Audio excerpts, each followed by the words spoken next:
Hello. It's your job. It's my job It's today? your job. All right, I'll go ahead and do the It's introductions. permanently your job. You did it so well. Welcome to another episode of Elevate Polk. I am Dan Thumberg. And I'm Chrissanne Long, and we are the hosts of the Elevate Polk podcast. Well, thanks for repeating that. That's just in case I didn't know the name of the podcast. With us today, we have Mr. Tom Phillips. Tom, I'll go ahead and let you introduce yourself. Yes, Tom Phillips, the CEO of the Citrus Connection, your public transit provider. Your public transit. Before we get into everything you've ever wanted to know about public transit inside of Polk County, we do have to remind you to please like and subscribe to our YouTube channel. Follow us on Facebook at Elevate Polk and listen to us on your favorite podcast streamers. That is Apple Podcast and Spotify, because we can't afford to do anything else. Yet. Yet. There's always, optimism. I love optimism. Optimism. All right, we're going to get down and dirty into it real fast, like right from the get-go. I mean, we've got a lot of stuff to talk about. When I did show notes, and Tom, I shared this with you guys earlier, when I did show notes, I think I had 4 pages initially, and this thing is ballooned into 7. We got a lot of stuff to talk about, a lot of stuff that's happened this morning already. Yeah. Today is May 4th, Monday, by the way. We'll be airing this on May Happy 7th. birthday to you. Happy Fourth be with you. birthday to you. Thank you. We need I appreciate lightsabers. I know. We did watch episode 1 and 2 last night. Oh, nice. Oh, there you go. So, anyway, so we're going to roll into this. We've got a lot of stuff to talk about as far as transportation and logistics goes. We want to definitely do a deep dive into what Citrus Connection actually does in the community, all of the great things that you've done, all of the challenges that you have. We've already said that this one's going to have some conversations that we need to have. Yeah, I mean, And because we have a deep dive into the meat of the episode, I want to ask everyone, if you want to know more about Mr. Thomas Phillips, we did a really good episode, the last episode before COVID in 2020. That episode is another one, Rides the Bus, and we'll put the link in the show notes for you to just have a quick access to it. But we really do talk a lot about how Tom got to Polk County, and he's got some fun stories. Yeah, we won't revisit in that the one. sneaking the dog into the Ramada. Right. That's So good stuff. definitely listen to that one. That was a good episode. You've also snuck a dog into the Ramada? Yeah. Oh, So, long story short, We all have that in common? House wasn't ready for 3 weeks, so the Ramada didn't take dogs, but we snuck it in for 3 weeks before I got caught. Fantastic. It would come to work with me. It was pretty fun. All right, let's get into it. All right, let's do it. First thing this morning, I woke up, made myself some coffee, got my birthday Lowe's delivery of 65 bags of mulch, and I noticed LKLD now, Lakeland Now. Yep. LKLD Now. Lakeland Now has done an article on not necessarily just Citrus Connection, but some of the challenges that people have in Polk County. Yep. Talk about people who are too far away to be able to catch a bus, people that just can't afford, a vehicle, et cetera, et cetera, et cetera. So we'll kind of lead into that. But what I'd like for you to do is, one, to kind of give us a high level overview of what Citrus Connection is for anybody who lives here and doesn't know for some reason, and kind of what you guys have done. And then I really want to talk about how you do so much with so little. Sure. So I'm going to turn it over to you. So in 1982, the voters of the greater Lakeland area created the Lakeland Area Mass Transit District through referendum. So we are what's called a municipal service taxing unit. So your voters or your viewers may be familiar with SwiftMud. So we're not part of the city of Lakeland. We're not part of the county. We are an independent taxing district, very similar to SwiftMud. And so we have 2 county commissioners who serve on our board and 3 city commissioners. And we levy a $500,000 property tax for the provision of transportation in the greater Lakeland area. For clarity, can you tell us those commissioners? Sure. So it's the Honorable Sarah Roberts McCarley, first elected mayor of the city of Lakeland, and she got her First elected mayor. First elected female mayor. mayor. Yes, Yeah. And she got a honorary doctorate at Florida Southern College's graduation. So it's cool. Dr. Madam Mayor Sarah Roberts McCarley. That's a mouthful. So that's a mouthful. Congratulations to her on that. And then we have Guy Lalonde, Lakeland City Commissioner, and on the county side of the house we have Martha Santiago, who has been serving on the east side of the county, and we just got Michael Scott as well. And the third Lakeland City Commissioner is escaping me for a second. Chad McLeod? Nope. It's Thank Mike you. Music? Thank you very much. It is Terry Coney. Terry. Because Chad McLeod was appointed to our board but was unable to meet the requirements of the meeting. I think he got a promotion at work or a new project. So Terry Coney is now on our board. He's had his second meeting as well. So we've got 5 really dedicated individuals. When they come to the Citrus Connection, they're not really wearing their city hat or their county hat. They're wearing a public transportation hat. So, and that's the way that we operated since 1982. So the Lakeland Area Mass Transit District levies the half-mil property tax. We could go up to 1 mil, but we'd have to ask the voters for more. And that continued to operate that way until 2015. So fast forwarding, that's a lot of history, but we've grown over time. And then in 2014, we had the My Ride, My Roads ballot initiative. It was the second public transportation initiative to move from a property tax-based system to a sales tax-based system because we thought that would be more fair and equitable, that tourists, visitors, and people who came through would pay, not just homeowners. Ultimately, that referenda failed 70-30. The first attempt failed 60-40, and I'm sure we'll talk And that's more, your that's more your about that. That's my beautiful failure. Yeah. But what we had done, and why it's important to talk about, is we had an embedded Plan B in the plan. And that was that if the referendum failed, you had Winter Haven Area Transit that was operated by the Polk County Board of County Commissioners and had been growing on the east side of the county. They had 88 employees. We had 105 employees. And so the county was doing it kind of as other duties as assigned. They have all these other functions that they have as the county, and then they had Winter Haven Area Transit. And so we said, look, the referendum's failed. People want to do more with less. Do you want to continue operating the service the way that you were operating it? Do you want to subcontract it out to a for-profit carrier who may or may not be able to do it cheaper, but your 88 employees are going to lose their pensions? Or do you want to give it all to the Citrus Connection? We'll hire your 88 employees. We'll guarantee their pensions because we were able to join the pension program, so able to provide a retirement for my folks as well, which was something that we didn't have. Oh, cool. And we'll do it for the same amount of money or less. And it was Jim Freeman was the county manager. Melanie Bell was the chairperson at the time. They took a vote, 5-0 unanimous vote. So October 1st of 2015, the Lakeland Area Mass Transit District becomes the countywide provider of transit. Right. So we took everything over, and that's where we are today. Okay. So that's kind of the Cliff Notes version, but we are the countywide provider of transit. So we're a 45-year-old, 44-year-old organization, but really we're just hitting 11 years old as the countywide provider of transit. Right. And seriously countywide. I mean, we were talking about this before the show. Absolutely. We were talking about Santa Fe and all of that. Yep. But you were able to connect. Yeah, you can get from, so like the longest trip that you could possibly take on the Citrus Connection would be Bradley Junction, Florida. And the fact that our bus even goes to Bradley Junction, Florida, it turns around in what's called the bottom. It's a large dirt circle just outside of their church. You can ride from Bradley Junction all the way to Point Siena. Yeah. Now you have to transfer a couple of buses, but you can traverse the entire county on public transportation. The fact that you can do that, Polk County, 2,009 square miles, we're the size of Delaware. So one of the things that's I like to talk about is that the Citrus Connection is really Delaware Transit. I mean, we're doing a small state of Delaware, right? Yeah. New Hampshire Transit. You know, when you think of it that way, and that we're doing it on $29 million, which is a good amount of money, but not a lot.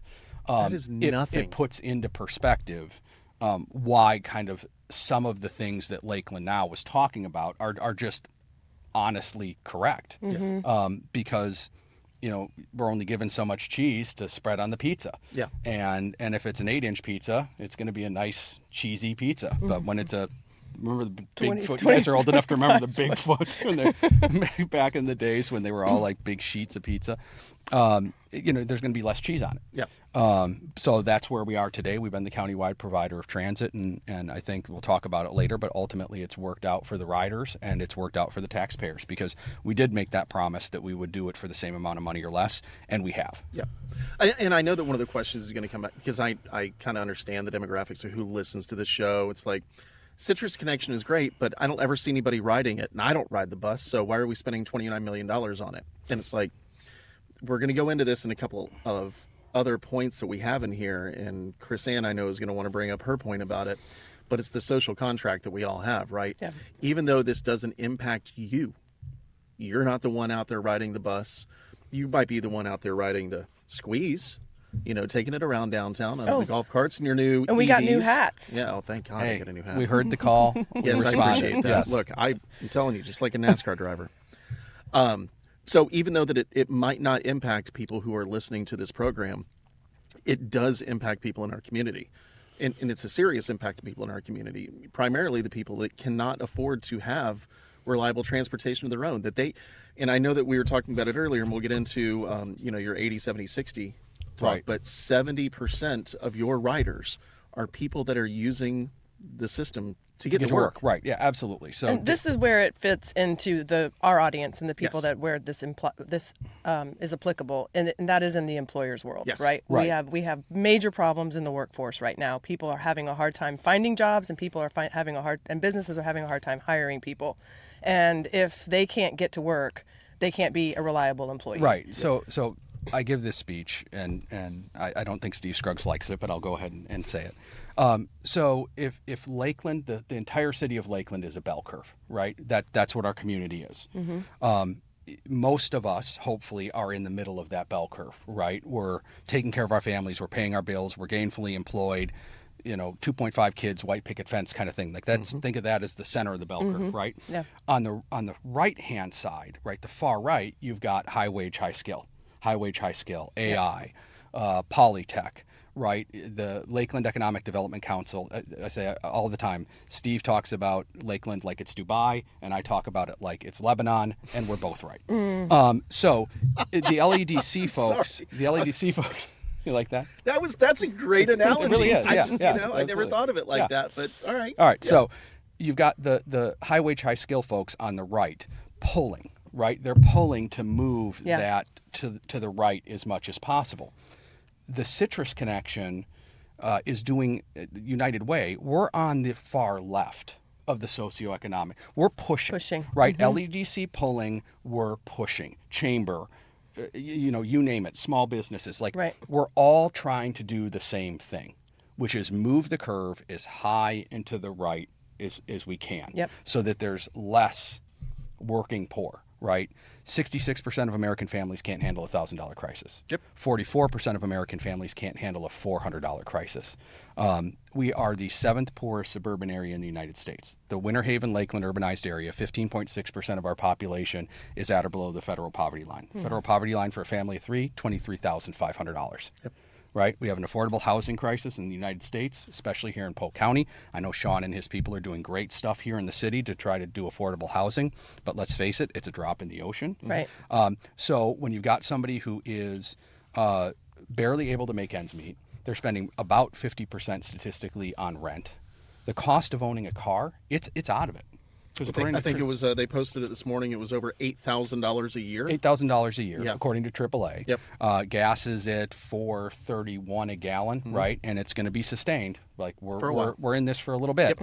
And so the cost of owning a car, those things is a challenge. So the why, right? Why should I? Because that 70% number, as you said, Right. these are folks that if not for the Citrus Connection, they're not getting to work. Right. So the reality is the Citrus Connection's an economic engine.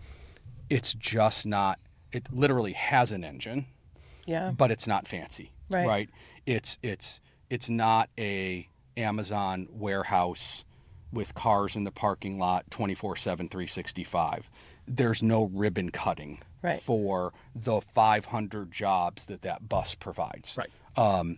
So there's just a difference in the optics. And that's why I say we're both right. This It is it's the both element of the invisible problem, right? Because we drive around in our cars and we don't even think about the fact that there are others who are struggling to make ends meet, and we live in a world where we, like I'm saying collectively, the three of us, and maybe most of the people who are listening to this episode, right? And we don't take the time to stop and go, there is another group of people in this community that need my help. Right. We maybe like to challenge. We feel challenged when we're met with a homeless person in the park, right? And we get upset and annoyed. But like for me, I always go back to the root. Like, why is this person struggling? Can we help that person? Can we figure out a way to alleviate the challenges that they're going through? Walk a mile in their shoes, and we don't have. I guess we don't really see that world, right? Because we're so comfortable in our world So the hard part is you live in both worlds, and I feel like you've made incredible strides in helping the other side of the bell curve pay attention to what's going on with transit. The squeeze is an innovation that you created, through figuring out ways to help people get around downtown, and you've made it more visible. Yeah. So, and I'm glad you brought that point up. So, we've introduced a lot of products, right, in the last 4 or 5 years since the failure of the referendum. And one of the lessons that I learned was that you have to provide some products, right, that provide value to that end of the socioeconomic spectrum, right? I'm not going to change the hearts and minds of Polk County by telling the same story. And this isn't just about increasing funding, right? This is about the importance of mass transit. I'm never going to change people's minds by just telling the same story that this is lifting people up out of poverty. That's super important, and it should be the only story we have to tell, but that's not going to work. Right. So what did we do? We started to say, let's take 5%, just 5% of our budget, and let's start doing things for everyone, but that focus on that right-hand side of the socioeconomic spectrum. So still today, we are the only federally funded public transit golf cart system in the United States, the Squeeze. That's amazing. So we started with lunch. The lunch loop's super tight downtown. We have the evening Squeeze. It goes all the way from Florida Southern College, all the way to the RP Funding Center hotels. Those hotels are still at 95% occupancy on Friday and Saturday nights. Number one question at check-in is, where do I eat? Yep. You've got the Lake Morton Historic Neighborhood Association and 3,500 college students at Florida Southern. You've got something called the Rec Room, Linksters, Swan Brewing. College students are going to do what they're going to do. And so the Squeeze went from 4,000 rides the first year, which, these are golf carts. Yep. To 14,000 rides the second year. This last year, we did 44,000 rides. Wow. On golf carts. Now, I understand there's still golf carts, but let's be honest. Some of these are pretty impressive, especially your new EVs. Yeah, so you've the got new some new EVs, ones. the new EVs are really neat. We're going from 8 seats to 6. So capacity from 7 passengers to 5, so they're a little smaller. But they're air conditioned. And the doors close. And the Achilles heel on that was the weather. Yeah. So we've done that. We did Light Up Bonnet Springs, which was a great event. It'll come back, I think, next year. So there was a parking challenge, and so we were busing people in on that. Yeah. We got a grant from the Florida Department of Transportation after we paid for what was a passion project for mine, because I come from Chicago, the Wrigleyville Express, bringing people from the suburbs to the Cubs game. We do the Tiger Town Express. They're first except in the National League. I know, but the Pope's a Sox fan, and I'm Catholic, so there's like a schism. Oh, no. I feel like Martin Luther. I'm kind of like, I don't know. About this I don't guy know if the anymore. Pope's going to listen to this episode. I think you're safe. Say 5 Our Fathers and 10 Hail Marys, and you'll be fine. Yeah, exactly. Sorry. So The guilt, the Catholic guilt I know, is really. real. Right now, I'm just spiraling to my days as an altar boy. Oh boy, my knuckles are red. So we've done the Tiger Town Express, and then we just did Sun and Fun. Right. So those are the things that, Dan, I think your point is very valid. Those are the things that everybody's talking about, right? Everybody's talking about how cool that is. But it's a fraction of our budget. Right. But that's the sexy thing that gets it in front of people, that allows you to be able to introduce the important conversation. So I've been at the helm 15 years. Up until the Squeeze, I would go to Rotary, Kiwanis, League of Women Voters, run the circuit. And it was, how many of you have ridden the Citrus Connection? And I knew what the answer was, right? No hands. And I would always say, I feel like George Bush on an aircraft carrier. And then I realized that people don't remember that image, but I do, and it's funny. And it's bipartisan. But now I say, how many of you are in the Citrus Connection? And some hands go up. And then I say, how many of you have ridden the Squeeze? And a bunch of hands go up. And I say, the Squeeze is the Citrus Connection. Yes. And then you see the, okay. Yeah. So now we're kind of showing them, I'd never ride the Citrus Connection, but I'd ride the Squeeze. Okay, that's a start. That's a start. That's moving the needle. I don't know if you remember this, but you and I had a conversation probably around when we were doing the other episode, but I wanted to know what it would take for me to be able to ride public transportation. So at that time I was, let's just take my Airbnb, which it wasn't my. Yep, I remember that. Yep. But it's off of Lake Hollingsworth behind Lakeland High School. Right. And I said, all right, well, let's figure out how I would do this. Where would I have to go? So I'd have to walk down my street, then I'd have to walk, I don't know, another mile, maybe half a mile. Yeah, now we have the circulator east and west, so you'd have to walk a couple of blocks. Down my street. And wait, so then back up, because I'd no way for me I'd have to climb a fence. It would be shorter if I could climb a fence. Okay. But essentially that takes me out of the equation at this moment in time, because there isn't an actual bus stop direct route exactly on the lake, right? Correct. And so it's just it's this reality of, I would love to not have to drive my car everywhere. I would love to do all of these things, but then the reality of that means I have to get up an hour earlier and do some things. And that's just me in the privileged world, right? No. Living in this world of, well, that's just not realistic for me. But at the same time, the budget is what constrains the routes. Right. And so what my hope is that can we catch Chrissanne and Craig at First Fridays with the squeeze? Yeah. Can we catch them at a Tigers game? Yep. Can we catch them at Sun and Fun? We've never been able to say that before. Yeah, and now at least now it's an option for you guys. Mm-hmm. You're at the ball game, maybe you didn't take it, but you're going, God, there's buses everywhere, right? There's orange buses everywhere. And is LPD letting them in? Yeah. Are they queuing those buses up? Yeah. It doesn't sound like much, but I can tell you after 15 years, it's huge. It's huge. It's starting to move the needle. Yeah. When David Robinson, which most people watching this show probably know who he is, yeah. When he's sending me unsolicited selfies of him and his wife Shelley on the squeeze on a Friday night, I know we're starting. You've made to move it. the needle. That's like We've made I it. made Yes. it. Right? So, and we get those things, right? We get those kind of unsolicited. Hey, I had a great night out, or this was a fun thing to do. Mm-hmm. So I think that's starting to wake people up a little bit. Yeah. But beyond the squeeze, I mean, we consider and talk absolutely. about that all day long. No, of course. But you've already said that. That's such a small percentage of what you guys do. The real meat and potatoes, again, is getting people to work. And the more and more I travel, and now especially that my son's gotten a little bit older, I have made it a point to, if we go to a city that has a well-defined mass transit system, we are not getting a car. We are not taking Ubers. We are not taking taxis. We are doing everything we can to navigate via the mass transit system, whether it be DC, New York, Chicago, London. You were in Virginia recently. Did you do Absolutely. there? I mean, Virginia. I mean, the only thing that we touched that even had a remotely decent transportation system was the outskirts of DC when we were in Alexandria. Yeah. So I mean, but we had to have a car there. But when we are going to these bigger cities that have a well-developed, well-defined transit system, that is my preferred way to get around, because it is the most efficient. Right. You know exactly what Chicago is. I love Chicago's mass transit system. Can be a little scary at times, depending on the time of the day. Right. But it is very, very efficient. And if you want to get from the east side of Chicago to downtown, or even out by Navy Pier area, it is super, super easy to just sit there and just jump on the train. Absolutely. Yeah.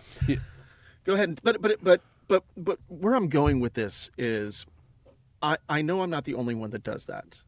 But when we come back here to Polk County, we're like, oh man, why are we putting money into a mass transit system? It's kind of like it's two sides of the story. I love using it whenever I'm in this other city, but I don't really want to pay for it my own. Right. Yeah. So again, we go back to the legacy, right? Is we're spreading that $29 million thin. So I don't blame people when they go to London, New York, LA, Chicago, DC, and they ride mass transit, and then they come back and they look at the Citrus Connection and they go, oh, hopefully it's if only, not why am I paying for this? Yep.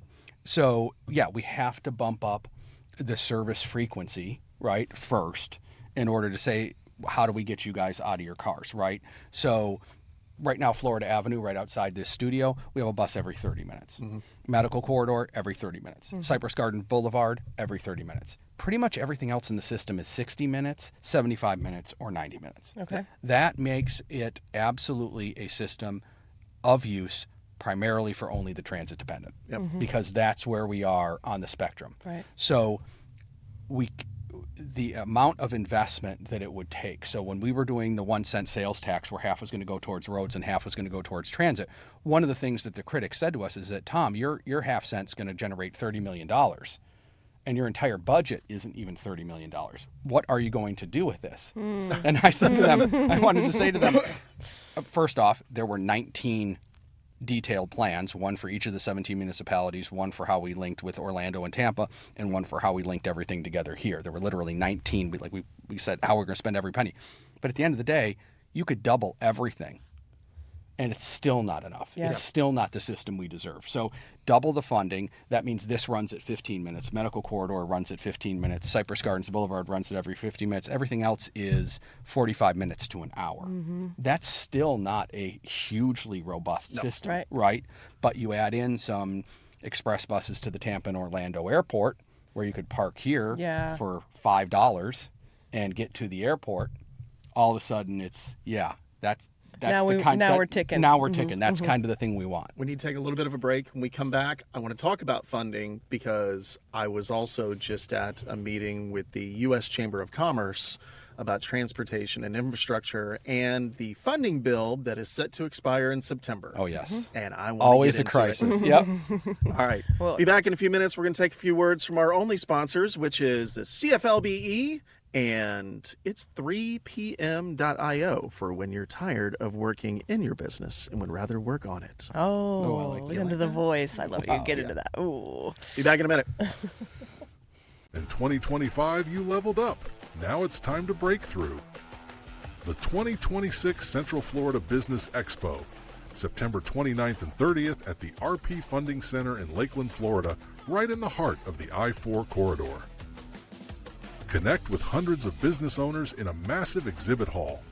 Learn from purpose experts, best-selling authors, TEDx speakers, and Inc. 5000 CEOs delivering keynotes you will not want to miss. Unlock the strategies, the connections, and the confidence to lead real, transformational growth. This is your moment. Break through. September 29th and 30th, 2026 at the RP Funding Center in Lakeland.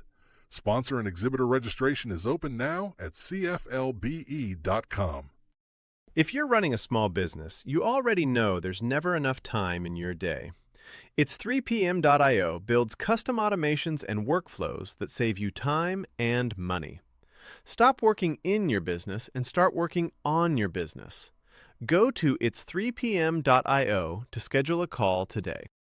And we're back. Thank you for staying tuned into Elevate Polk. Hope you enjoyed those amazing commercials that I spent so long putting together. All right, we're back with Tom Phillips. You are the executive director, correct? CEO. They just made me CEO, yeah. I guess after 15 years, they decided that keep me around, try a different title. Give you a big, new nice, title. fancy title. Yeah, I mean, chief bottle washer. Right. I don't care what you call me. Just No, don't no call more me- money, just a fancy title. Just don't call me late to dinner. There you go. We wanted to, in this segment, we want to get into kind of what funds Citrus Connection. Let's go into the money.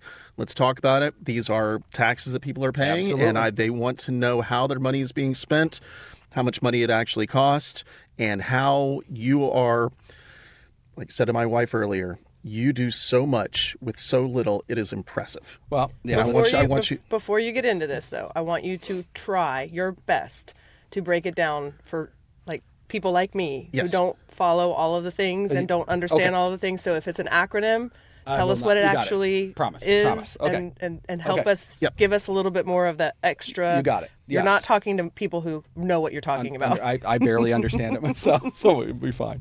Okay, so Citrus Connection is a tax-funded organization, so let's start at the top, right? We receive money from the Federal Transit Administration. It's part of the Federal Highways Bill. So from the federal government, we receive money for the Lakeland urbanized area, the Winter Haven urbanized area, and there is now a new Four Corners urbanized area. Oh, okay. And we're like 2% of it, Okay. just a little chunk. We receive money based on passenger miles, passenger boardings, and revenue miles.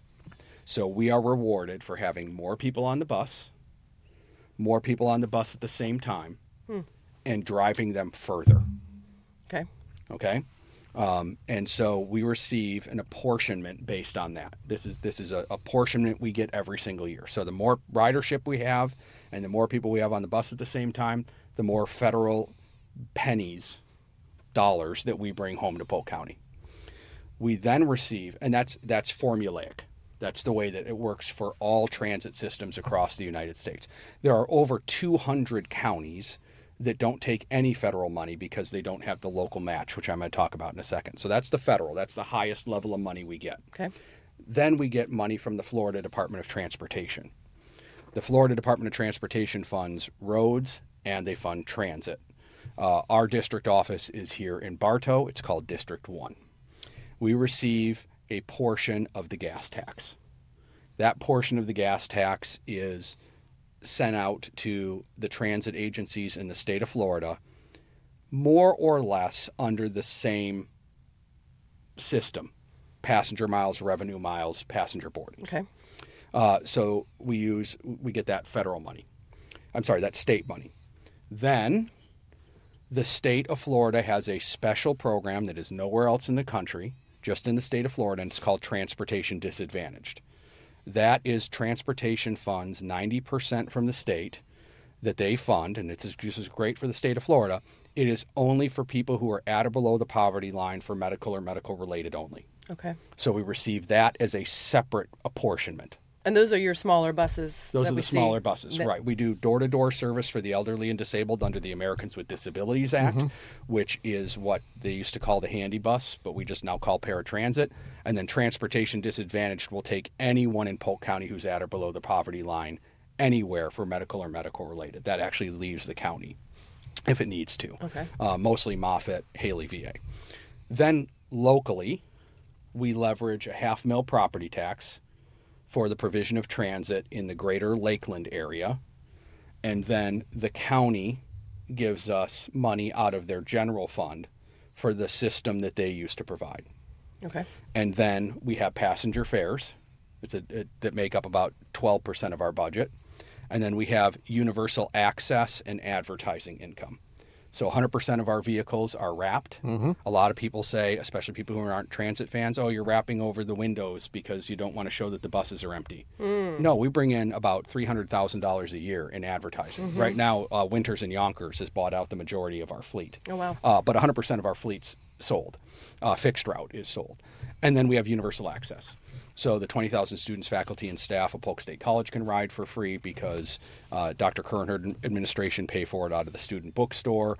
The Polk County School Board, all the school students can ride for free thanks to $48,000 from the school board. They can use it to get to and from after-school activities. We could go down that whole rabbit hole, how charter and choice have meant the Citrus Connections used more and more by those students. New Beginnings High School, Pace Center for Girls. We just signed one with LVIM. They pay us for access for their folks to be able to ride the bus. Okay. That makes up the entirety of our budget. Well, see, and that's interesting to me because that seems like it is a lot more efficient than those schools or those organizations having to go out and purchase their own transportation. So when I met with know? Dr. Holden at Polk State College, she was the first universal access participant. We hadn't done it yet. We went from 2,400 rides of Eagles to 14,500. Wow. When we reduced the barrier. It's called the Eagles Soar Free program. Now, I can guarantee you that those Polk State College students, they had $3 to pay to ride the bus. But what we realized was when we removed the question of how do I ride the bus, how is the fare there, we reduced that barrier. All of a sudden they started riding in droves, and then they realized they could save all this money by doing it. Right. Same thing with the Polk County High School students. The yellow school bus is still the most efficient way to get to school and home. But what do you do if you're at Harrison and you're living in Auburndale and you were lucky enough to get in? Right. Can mom and dad even say yes to your dream? Right. If mom and dad are working, universal access means they can ride the Citrus Connection back to Auburndale and still participate in the play, athletics, whatever it is, because there's no activity buses, and they can get home and they can have this experience. Lakeland Volunteers in Medicine, we just did something with Alice there. I mean, that was a no-brainer. I mean, you have issues with medical and getting access to medical. Of course, you're going to have access issues with the Citrus Connection or transportation issues with the Citrus Connection. So those universal access programs have really gone well. Legoland uses it for an employee recruitment and retention tool. So they pay for their model citizens to ride for free. Now, one of the interesting things is they not only say, hey, you get to ride for free. It's an employee benefit with your package. But we talked about the working poor. So imagine your radiator blows and you're living paycheck to paycheck. How are you going to get to work? They're not. Maybe you need 3 paychecks in order to be able to do that and still meet your rent and stuff. What are you going to do for that 6 weeks? Can't walk to work. Nope. Right. So Legoland says, hey, why don't you look at this bus thing and why don't you ride for the next 6 weeks while you save the money? Maybe they never use the citrus connection again.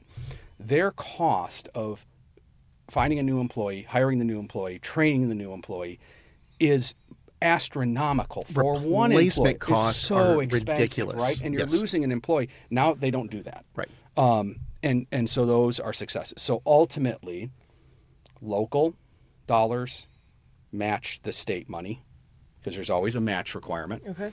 And state money matches federal money. So it's this circle and it constantly keeps going. Typically, constantly keeps going, right?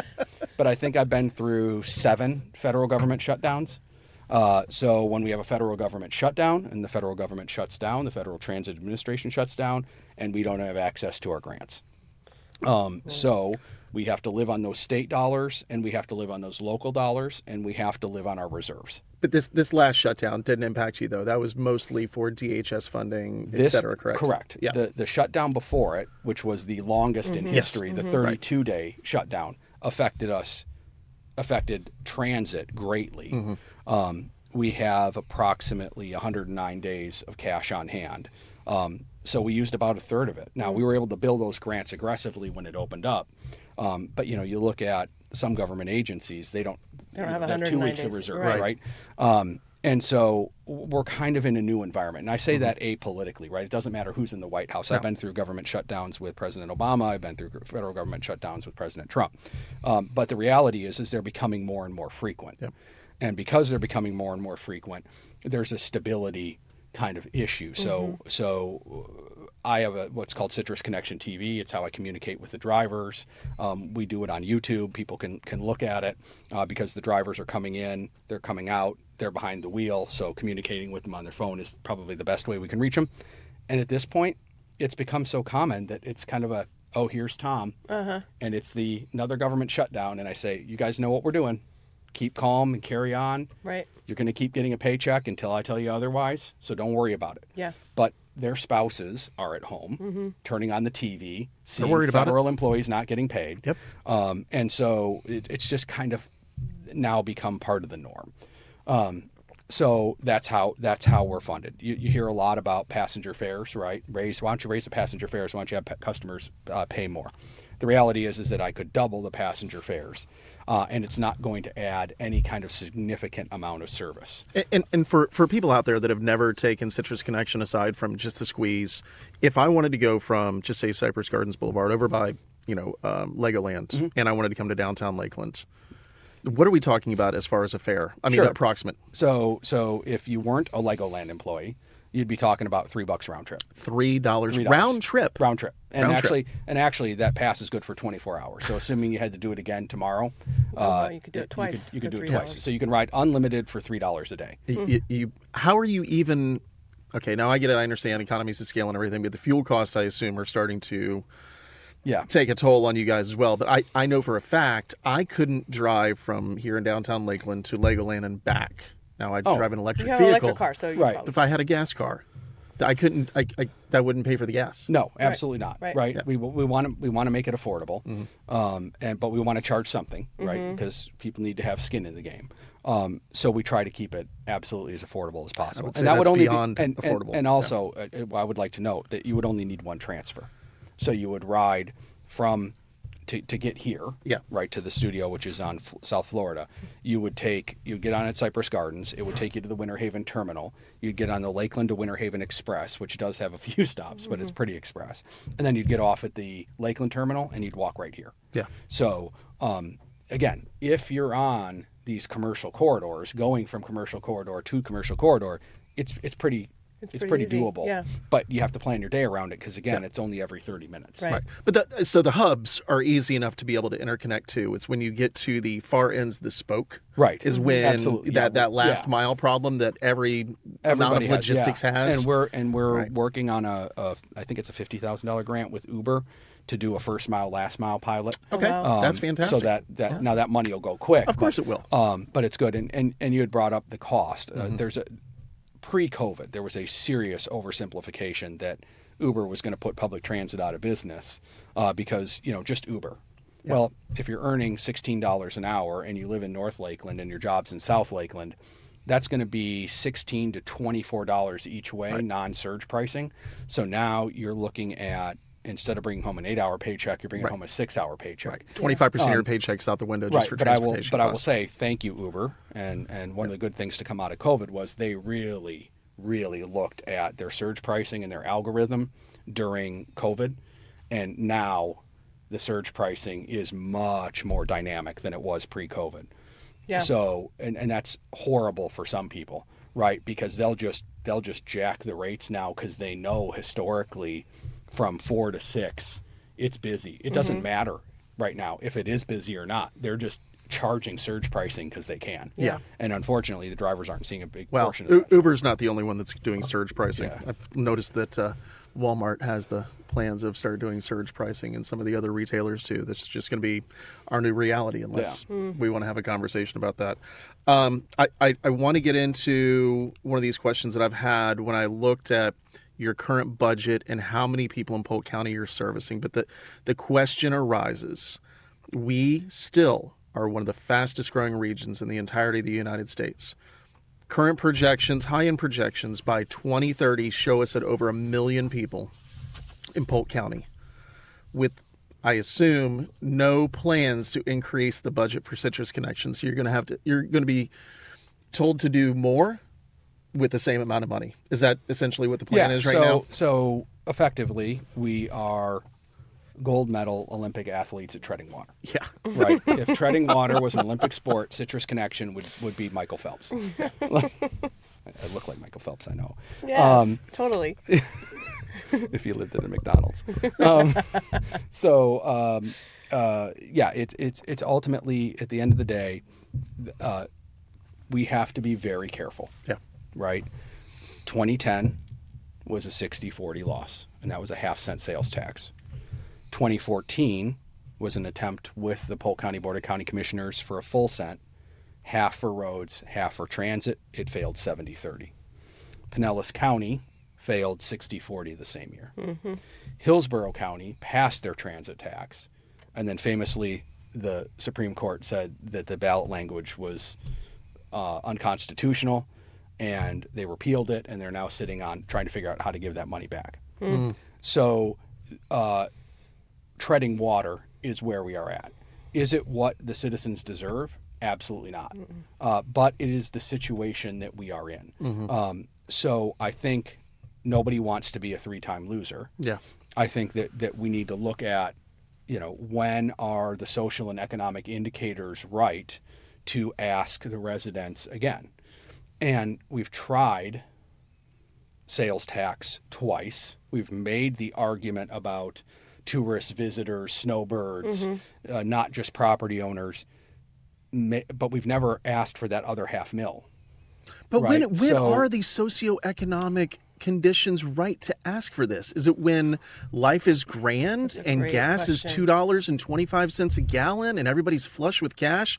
When That's does not going anybody to want to pay for exist that, right? anymore. Well, right. So Dan, I mean, and it's tough for me because I try not to look back on 2014 as anything other than the outcome was a merged transit system, Right. and we've done more with less, and we've returned $1 million.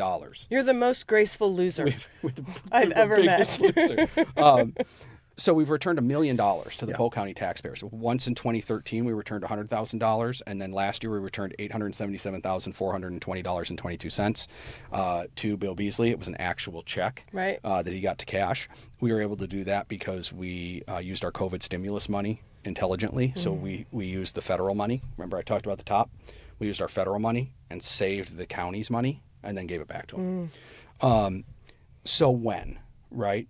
And I think that what's difficult is I really thought in 2014 we had a great argument that now's the time. Let's get ahead of this. It's been 100 years since we became Imperial Polk County. The 2,000 paved miles. The reason we're Imperial Polk County is because we had more lane miles than anyone else in like 1902. Right. And all roads leaded to Rome. And now here we are 100 years later asking ourselves that question. And the reality was that the argument came down to we're going to be tied for the highest sales tax in the state.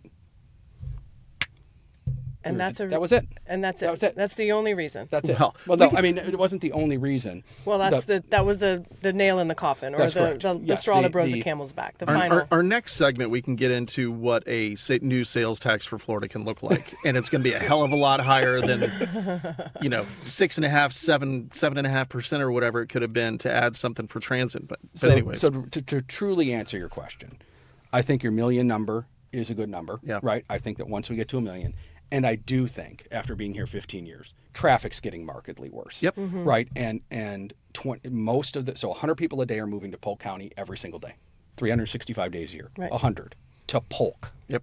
Now, the majority of those are going on the 27 corridor, but some are coming here in the Lakeland area.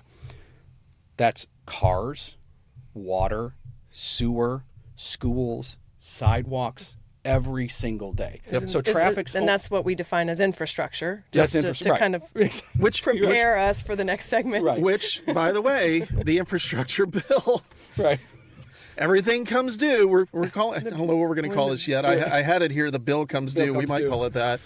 Bill comes due in September, the end of September, and that's the federal infrastructure bill that is set to expire September 30th, and we really right now have no plan No.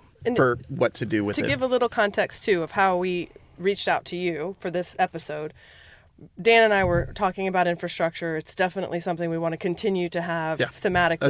This is a in huge episodes that conversation we're to going to have. continue Yeah. to talk about. But we don't know Ryan Kordek, and so you were the closest thing. I was like, maybe by having Tom, maybe we have Tom I on, know and a then Tom guy. can connect us to somebody who can get us See where the he is on actual Facebook infrastructure right guy. now. He's like down the street. He can come over right now.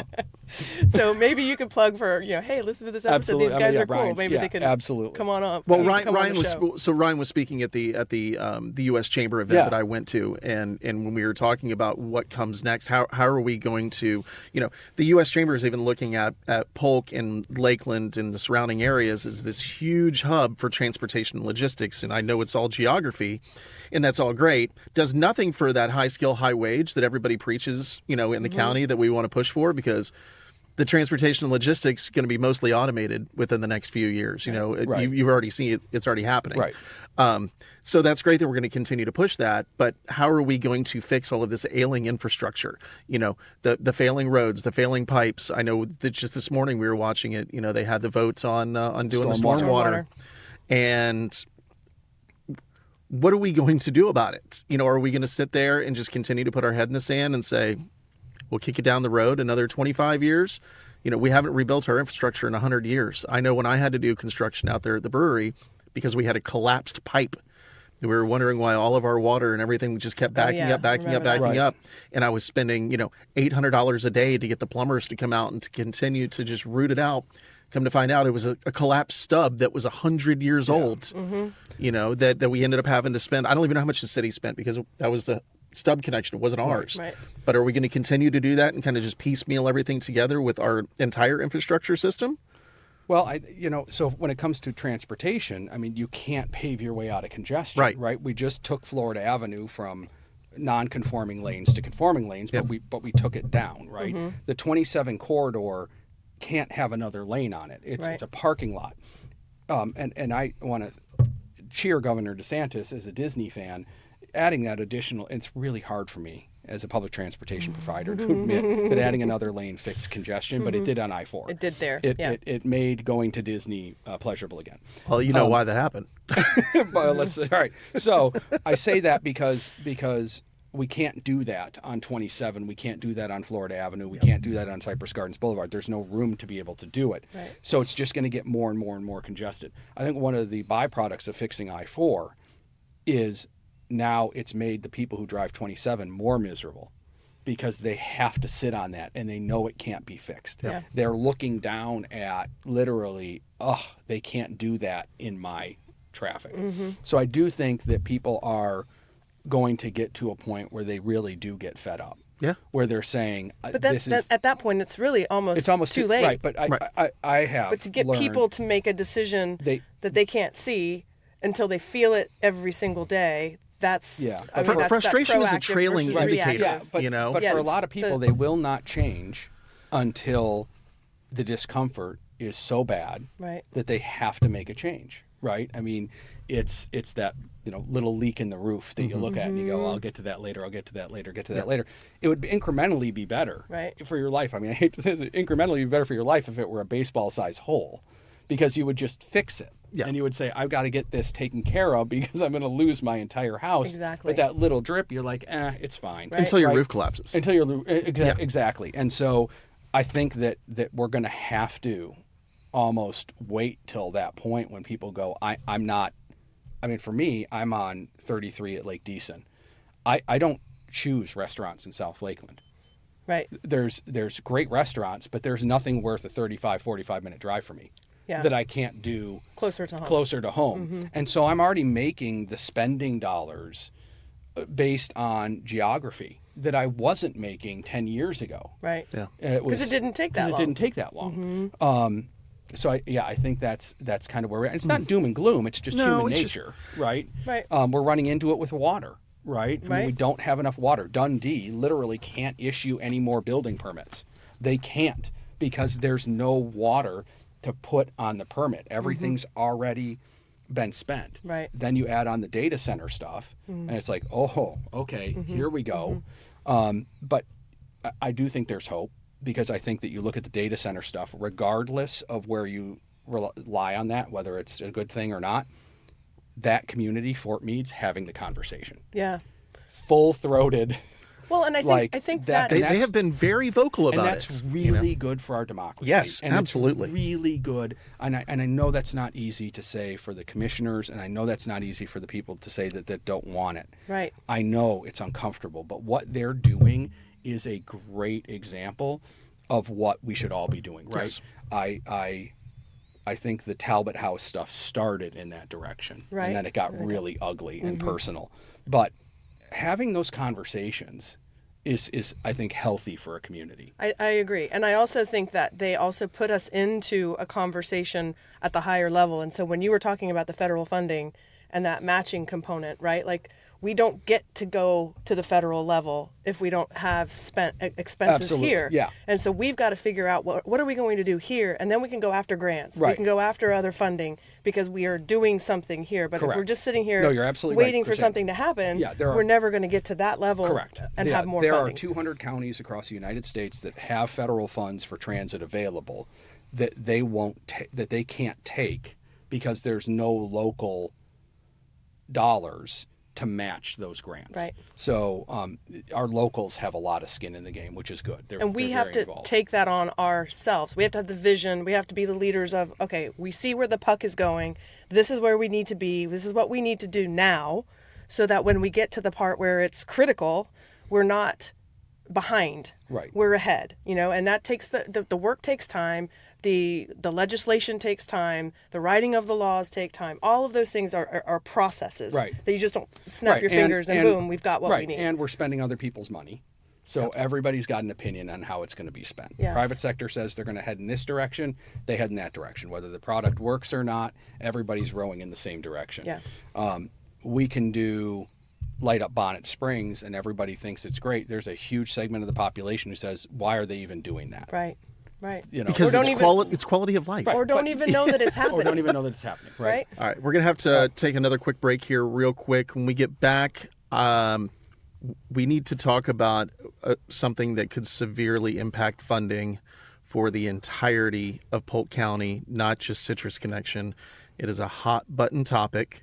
It may or may not happen, but we need to get into it. And I brought lunch. And we're going to talk about chicken nuggets. We're going to talk about chicken nuggets. I don't have another commercial to run, so to make you smile and pay attention, I might just run a commercial for TikTok or something. Hey. All right? Hey. Yeah, there we go. Be back in a couple of minutes. How to use TikTok. Google AI mode. Searching. Create account. Yeah, not going to do this. All right, and we're back.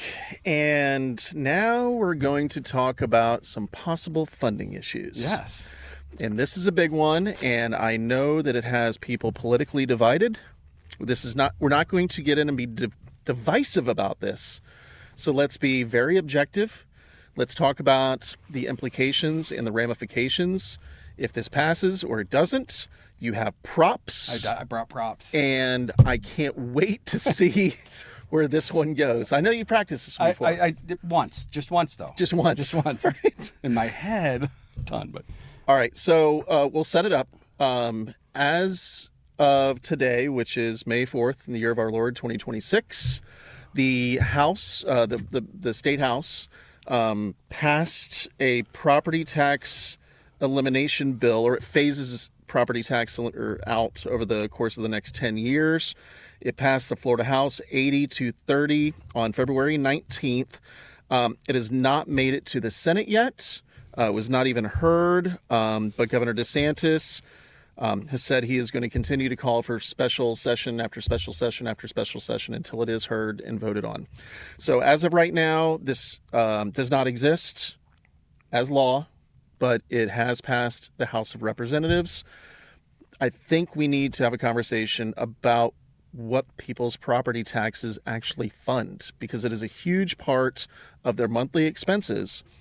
And when you throw out, hey, we're going to go ahead and eliminate your property taxes, everybody's going to go throw their hands in the air. Yeah, woo! Of course. But I don't think that they understand or even realize how deeply it affects quality of life issues, not just citrus connection, but our parks. Or what's and other the trade-off? things. I guess that's the question. What's the trade-off? What is the trade-off? And for me explicitly, for someone who is not a fan of big government, Florida has this unique home rule system to where, you know, the small local municipalities really have control over how they spend their money. So we can fund things like Citrus Connections. So we can fund things like the beautiful parks that we have all throughout Lakeland. Right, which all comes out of property tax. Which all comes out of property tax. And so for me, by eliminating property tax, now this is just for homesteaded properties. This does not affect businesses. This does not affect people who have second homes, which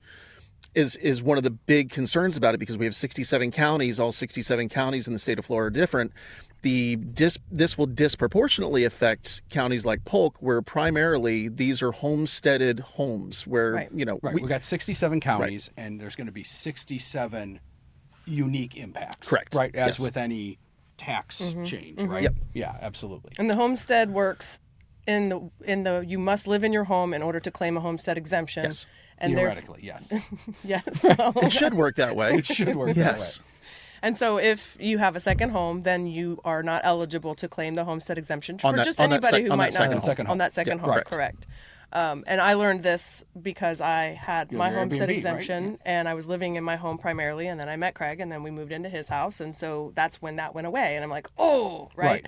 But it should go away because I'm not living there. Correct. Right. But so everything that we just said is correct, and we're already the retirement capital of the country, God's waiting room, right? Yes. And so I think we still edge out Arizona. So you've got a lot of people too who have, like my grandparents did, God rest their souls, play the game of which is homesteaded, right? Based on when they're doing that, I live up north, I'm south, right? Right. It's six months in one day, right? right? So would this bill, right, as you look at it, would that flip the circuit for them?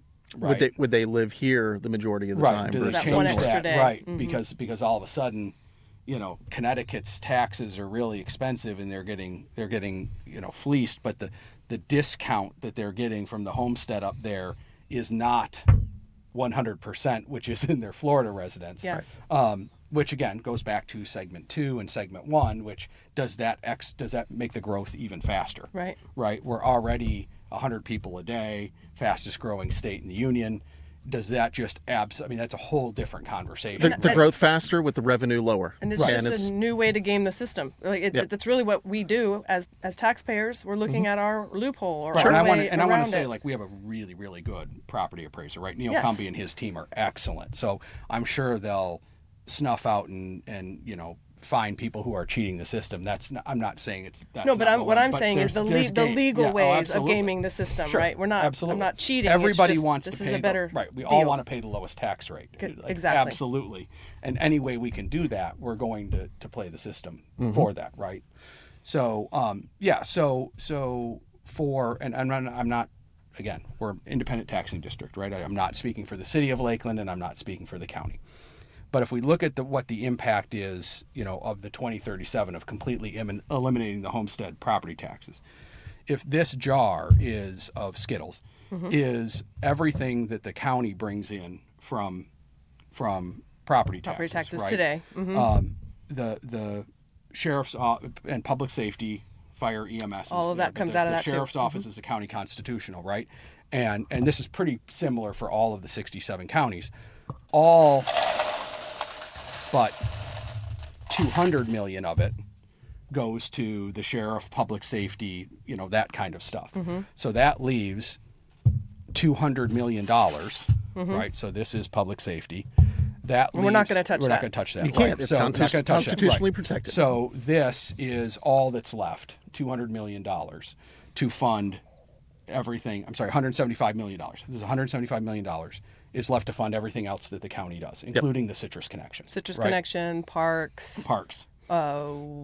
Yes, Trash, literally roads everything. and drainage, maintaining everything, right? Yes. So the budget estimate, if it's completely eliminated, the 2037 number is $200 million. So that's all of this And we're out of deficit. and $25 million But you can't touch that. of that. That's what's left. Yeah. Nothing. Nothing. We have an empty cup. An empty cup. And that's a municipal. I mean, every municipality is going to have a different number. Right. Every county is going to have a different number. But at the end of the day, you're looking at something like that spread out. Now, there's, again, and totally apolitical, right? That's okay. Like, if that's the future that we want, right? And but we've got to figure out how we're going to do what we want with our quality of life with that amount. And we'll have to make harder decisions about what we keep and what we don't keep and what we define quality of life as, because I think that means shorter hours at Kelly Rec. It means parks close earlier. It means, Right. we and then we're laying off staff. And I think that there's a real argument, right? That there's government inefficiency, Yes. right? I think that Elon Musk and his Doge found government inefficiency. I think I personally, the opinion of Tom Phillips, he found some things. There you go. Is there things that Citrus Connection can do, the city can do, the county can do? Absolutely. So There's we put always a little continuous bit more improvement, back right? in there, right? There's continuous improvement.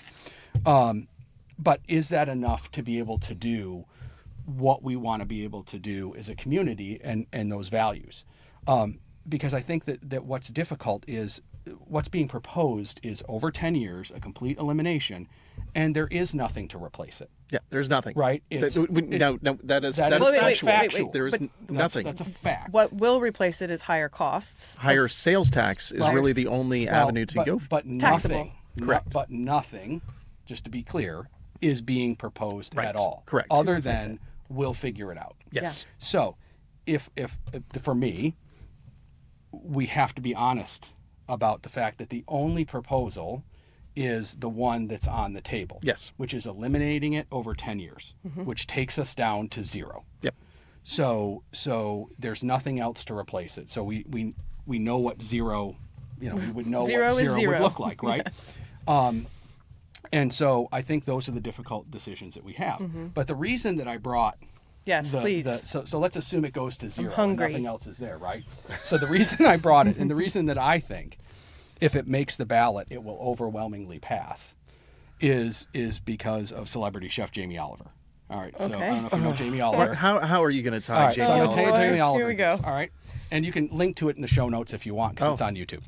So Jamie Oliver has this great thing. He's with like 8th grade students in England, and he's talking about how chicken McNuggets are made. And he walks them through a chicken, and he breaks it down to the sinew, the fat, the bones, the marrow, and he puts Feathers. it all, the gross stuff, and he puts it all, and then he puts the regular chicken over here. Mm-hmm. And then he proceeds to put it all in a blender and make the pink The pink slurry, slime. right? Yeah, the pink slime. Yeah. And then he puts it in a piping bag. The kids are watching this. They're just, ew, oh, it's so gross. This is terrible. And he pipes out the chicken nugget, and he's showing it, and they're smelling it. And then he puts a little bit of breading on it, and he throws it in the fryer, and they start going golden brown, and he puts them out, and he goes, now who wants to eat this? And the kids go nuts, and they devour the chicken nuggets. And that's what I think this vote is going to be, right? If it makes the ballot, it's the chicken nuggets. Like, we all know it's not going to work out well, right? It's the fat, the sinew, I don't want my...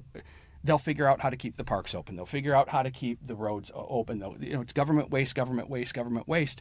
And the reality is that I think the average person's going to sit back and go, this doesn't feel right, but I don't want to pay any more in taxes. Right. And so I'm going to vote yes, and they'll just figure it out. That's their job. And I to think figure it that's out. super dangerous. I agree. Very dangerous. Right. It's very dangerous. And then who's left to have the conversation about what replaces it? Right. Well, I mean, if you look, most economists that have taken a look at this bill, the way that it stands right now, if this were to make it in the same fashion through the Senate and get passed, if it goes to, the ballot and all of that, they're looking at anywhere between a 10 and 12% sales tax for the state of Florida is what we would need to have in order to replace what we currently take for Say income. that again? 10 to 12%. 10 to 12. 10 to 12% sales tax. And for those that don't know, you should, the actual sales tax is 6% for the state, and then the counties, have their own. Right, we're at 7, half a cent for indigent health care and half a cent for school infrastructure. Right. Currently in Polk. Right, in in Polk Polk. County, right. So you pay 7% in Polk County, right? Yes, 7% in Polk County. 6% of that is state money. So you're looking at, depending on where you live, it going from 7 to 8%. I assume is somewhere around 8% in Hillsborough County, because they're paying for a stadium and all that. Yeah, exactly. You're not going to get the raises as much. Yeah, it's going to get, all economists are pointing towards somewhere between 10 and 12%. I'm not an economist. I can just tell you the information that I have. So do we want to pay more in sales tax, which disproportionately affects...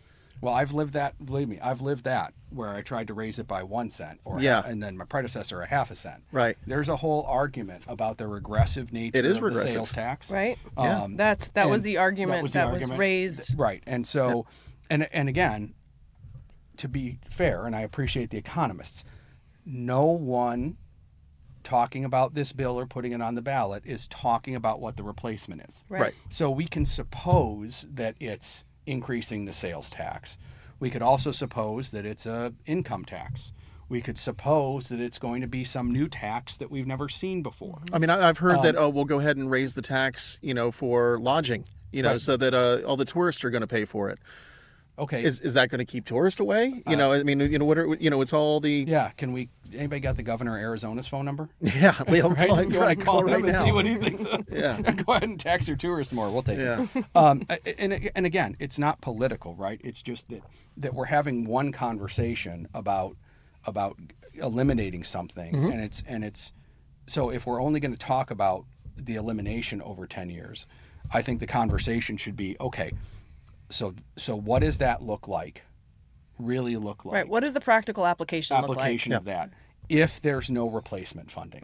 Right. Not they'll figure it out, just we will figure it out. Yep. And we're going to live within the budget that we have.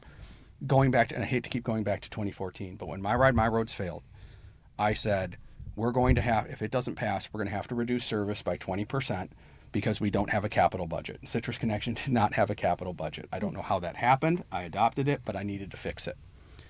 When it failed, we had to reduce service by 20%. Right. We couldn't just figure it out. We had to live with what we had. So we eliminated weekday service by 18%. We eliminated weekend service by 88%. We still haven't recovered. We still don't have Sunday service in anywhere but Winter Haven, thanks to Legoland for its workers and Cypress Gardens Boulevard. So our citrus connection is Blue Lot. So we reduced the service levels by 20%. I'm happy to say we didn't lay anybody off. We told people these were the positions that were going to be eliminated.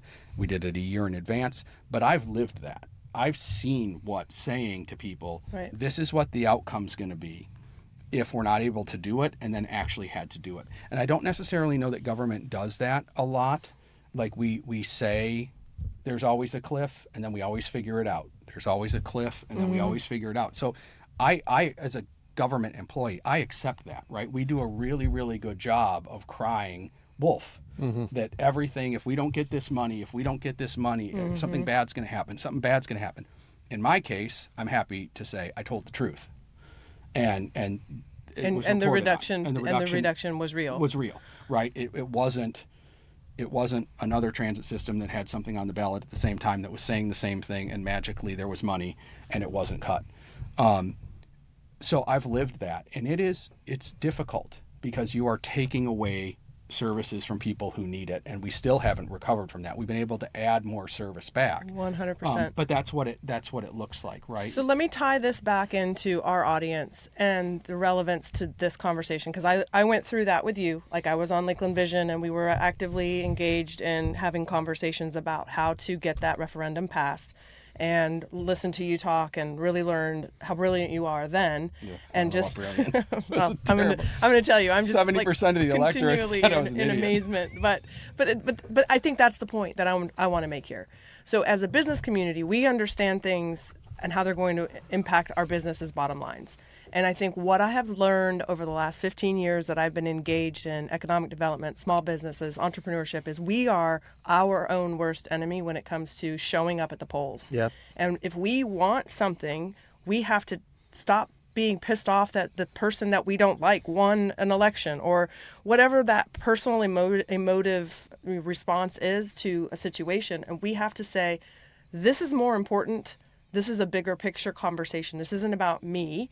This is about us. This is about what's best for the economy. It's best for the future of our community. And if we could just blow, completely, take your theory out and say, yeah, I would love for you to be wrong.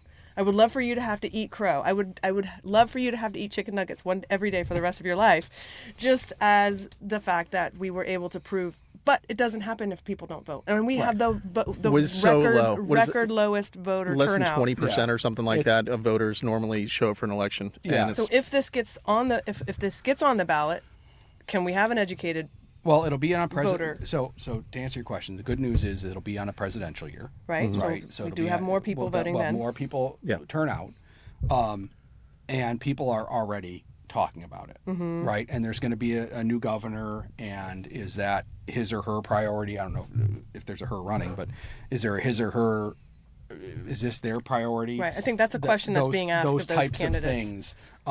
But it is going to be. I mean, having that robust conversation is good, and I do think there's hope. I think that what's going on in Fort Meade right now is a good thing for democracy. They're showing up.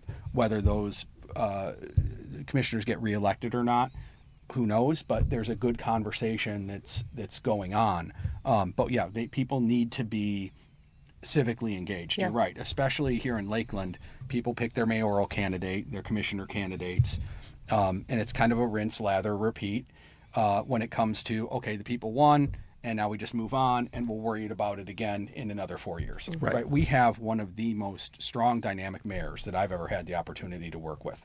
I have a hard time keeping up with her, and she's been my board chair for 4 years. So, great things are happening in the city of Lakeland. If you look at Guy Lalonde, I mean, he's a new kind of commissioner for the city of Lakeland. In the 15 years I've been here, I've never worked with a city commissioner that really looks at his district as his. Oh, yeah. 100%. Guy's first question is not, is this good for Lakeland? It's good for my my district. Is this good for his district? And then is it good for Lakeland? That's a different way of thinking, right? That's kind of a larger city thinking.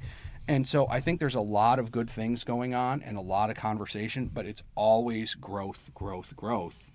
And this bill really kind of is going to, if it makes the ballot, is going to change the conversation about how can that growth even occur. Well, I mean, even if you go back to the vote they had this morning on the wastewater, you know, we're talking about increasing wastewater fees for, you know, commercial, you know, customers and et cetera, to be able to fund infrastructure costs. That assumes that we have a lot of this other money coming in from property taxes. Right. Does that, how does the calculus change if they no longer have the funding? And I know that we had conversations with Sean Scharouse about this the other night, you know, of the deficits that they're going to be looking at, you know, for the entirety of the city budget. You know, it is not just, for this portion here, for this portion here. We will look at reduced funding across the board, and the things that we appreciate, the quality of life things that we have, they're either going to be completely reduced or they're going to be gone. You know, remember in COVID when the caution tape was up on all the parks, and nobody could go swing on the swing sets, And that's when everybody wanted to go. that's when everybody wanted to go.